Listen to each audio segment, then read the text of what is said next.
J'avais loupé le train pour la première saison, mais quand j'ai vu que mercredi, la nouvelle série de la famille Addams, réalisée par Tim Burton, la saison 2, avait conquis lui aussi le top 10 des séries, je me suis dit que j'allais regarder, jeter un petit coup d'œil, voir ce qu'il en est. Et on peut certainement voir toute la mesure du talent de Tim Burton, c'est-à-dire implicitement tout son génie et par occasion son manque de. C'est une bonne série, mais elle n'est pas extraordinaire. Même si, il faut le dire, je pense que le manque de génialissime résulte davantage de l'écriture que de la direction, que de la réalisation de la série. La plupart du temps, le style visuel surpasse l'histoire. Dans la saison 1, il y avait un moment de funérailles. L'ensemble a été super stylisé et franchement bien filmé, de belles images, même de la bonne musique en dessous. Tu vois que c'est censé être ce moment super émotionnel, etc., super touchant. Mais à cause de l'écriture, on va dire médiocre, le moment émotionnel n'est pas si touchant que ça au final. Au niveau de la réalisation, il y a peut-être ce petit manque d'éléments à la Jaws dans la saison 1, le monstre de la saison 1, peut-être il manque un peu cet élément d'horreur où c'est plus en mode on signale la menace mais on ne la voit pas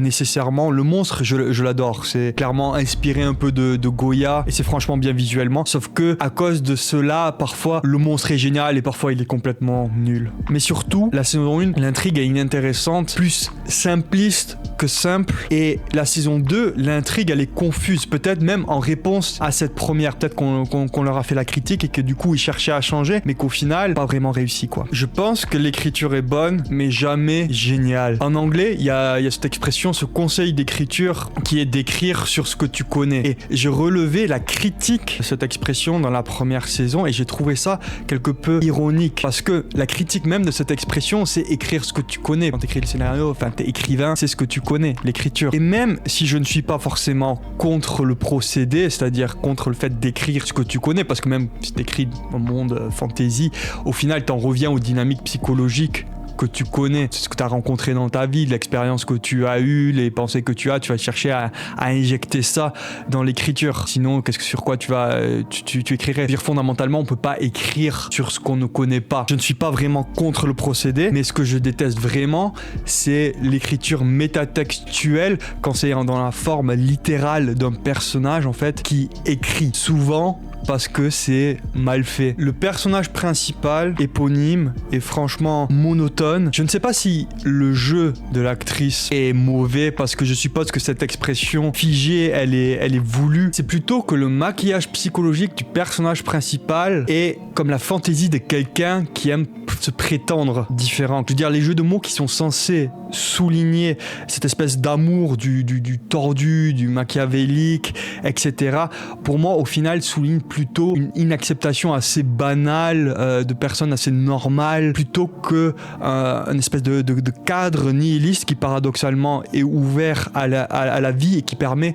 de vraiment rire de la cruauté de toute chose. Là, les blagues sont jamais vraiment de mauvais goût, c'est toujours très moralement acceptable, et du coup, pour moi, ça produit l'effet presque inverse de ce qui pourrait être l'intention, je suppose, à la base. Ça provoque jamais une réaction viscérale chez les spectateurs, c'est plutôt de l'humour noir mais fun d'une gamine de 14 ans. C'est jamais si provoquant que ça. Au niveau du jeu d'acteur en général, il n'y a pas de performance qui soit particulièrement bonne, sauf peut-être sa meilleure amie Enid, je crois qu'elle s'appelle, mais pour moi le jeu d'acteur reste quand même un peu trop performatif de la part de tout le monde. Franchement, je sais pas si c'est parce que les acteurs de cette série, ils sont jeunes, c'est ambiance lycée, donc tu vas rechercher des acteurs qui font jeunes et que du coup ils n'ont pas forcément l'expérience, mais ils arrivent jamais vraiment à parfaire cet équilibre entre émotion, entre vulnérabilité et puis une retranscription un peu naturaliste, on va dire, de ces émotions. Je pense même que c'est une série avec les moins bons jeux d'acteurs que j'ai vus récemment. De toute façon, je suis un peu ennuyé de manière générale avec la télé en ce moment, donc voici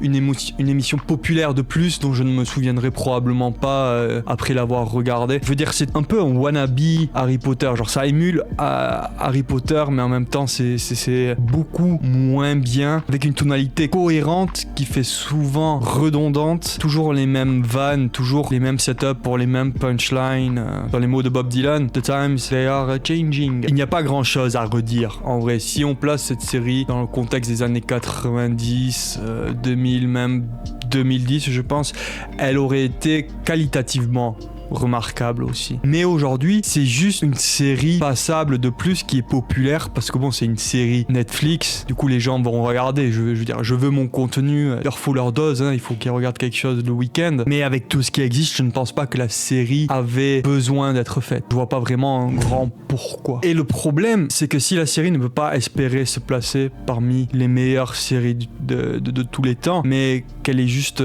compétente et bonne. Le problème, c'est qu'on a l'impression qu'elle essaye d'être tellement plus. Peut-être à cause de la dissonance entre ce visuel super recherché et cette écriture basique, ça donne l'impression qu'il y a une insatisfaction et on pourrait faire plus, mais on tombe court. Pour quelqu'un de si supposément original que Tim Burton, ça donne vraiment une impression d'une sitcom assez traditionnelle avec des épisodes un peu comme dirait en anglais rinse and repeat quoi. Tu fais en boucle